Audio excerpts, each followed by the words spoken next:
Que la paz de nuestro Señor Jesucristo reine en sus hogares, queridos hermanos, y sean bienvenidos a su programa El Evangelio a tu alcance. Hoy miércoles de la quinta semana del tiempo de la Pascua vamos a reflexionar el Evangelio según San Juan en el capítulo 15, versículos del 1 al 8. En aquel tiempo Jesús dijo a sus discípulos: Yo soy la verdadera vid y mi Padre es el viñador. Al sarmiento que no da fruto en mí, Él lo arranca, y al que da fruto lo poda para que dé más fruto. Ustedes ya están purificados por las palabras que les he dicho. Permanezcan en mí y yo en ustedes. Como el sarmiento no puede dar fruto por sí mismo si no permanece en la vid, así tampoco ustedes si no permanecen en mí. Yo soy la vid, ustedes los sarmientos. El que permanece en mí y yo en él, ese da fruto abundante, porque sin mí nada pueden hacer. Al que no permanece en mí se le echa afuera como el sarmiento y se seca. Luego lo recogen, lo arrojan al fuego y arde. Si permanecen en mí y en mis palabras permanecen en ustedes, pidan lo que quieran y se les concederá. La gloria de mi Padre consiste en que den mucho fruto y se manifiesten así como discípulos míos. Palabra del Señor, gloria y honor a ti, Señor Jesús. Ahora el Señor nos trata de dar una enseñanza acerca de una palabra importante, utilizando la figura de la vid, el viñador, el sarmiento, identificando al viñador a Dios Padre, a la vid como Jesús y el sarmiento, es decir, la uva, cada uno de nosotros. Y el tema que hay de fondo en el Evangelio de este día es la fidelidad al Señor. Una fidelidad, hermanos, que podemos llegar a pensar que la fidelidad es al nombre de Jesús. Y es cierto, pero esa fidelidad al nombre de Jesús lleva algo más de fondo que muchas veces nosotros no sabemos, no conocemos o no entendemos bien a qué se refiere el Señor, y es a estar junto a Él en toda su obra, en todo el seguimiento cristiano. Y esto parece que a veces no lo entendemos porque muchas veces se dan casos de sacerdotes, de gentes, incluso grupos de personas que se van de la iglesia.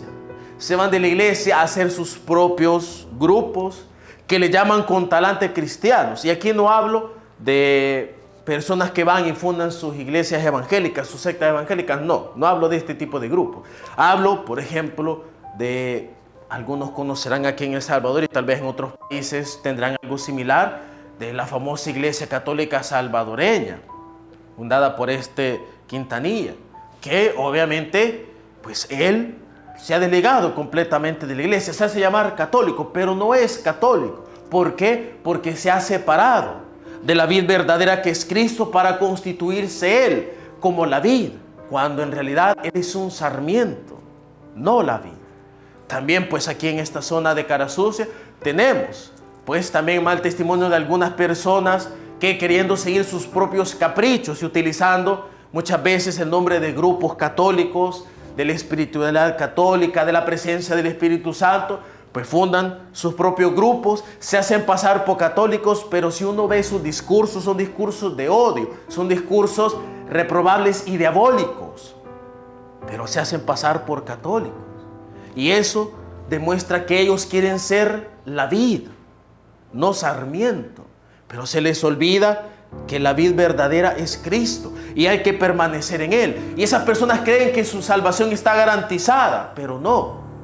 Y no porque ellos están alejados de la iglesia, sino por lo que hay de fondo con esa separación de la iglesia, ese orgullo, esa soberbia, eso de quererse constituir ellos mismos en sus propios dioses. Porque aquella persona que se separa de la iglesia lo hace porque él quiere ser el pilar de su propia iglesia, cuando nosotros sabemos que el pilar de la verdadera iglesia es Cristo, nadie más, nadie más. Y que el único que puede separar, que puede hacer otras cosas con la iglesia es Cristo. El hombre no, nosotros no podemos separar a la iglesia. Por eso cuando un sacerdote se separa de la iglesia para fundar su propia iglesia, su propia comunidad católica, entre comillas, pero alejada de la iglesia totalmente, es un mentiroso, es un instrumento del diablo. Cuando un grupo de personas, cuando un grupo de laicos se separa de la iglesia para fundar su propia comunidad, su propia iglesia, con sus propias leyes, llamándose católicos, entre comillas, Eso es obra del diablo. Porque aquel que de verdad siga a Cristo permanece en Él. No busca la división, no busca separarse, no busca ser la vid, sino que busca ser el sarmiento que se alimente de la vid que es Cristo. Y siempre busca la unidad y la paz. En cambio, este tipo de personas siempre busca la desunión, la enemistad, la guerra. Y por eso, queridos hermanos, estén atentos en sus comunidades, en sus parroquias, en sus países, cuando encuentren a un sacerdote, cuando encuentren a un grupo de laicos que predica enseñanzas en contra de la iglesia y fundamentando todo en su propia iglesia. No crean, porque es la trampa más grande del demonio. Y si ustedes hacen caso a sus anuncios, se alejarán de Dios y estarán cada día más cerca del demonio.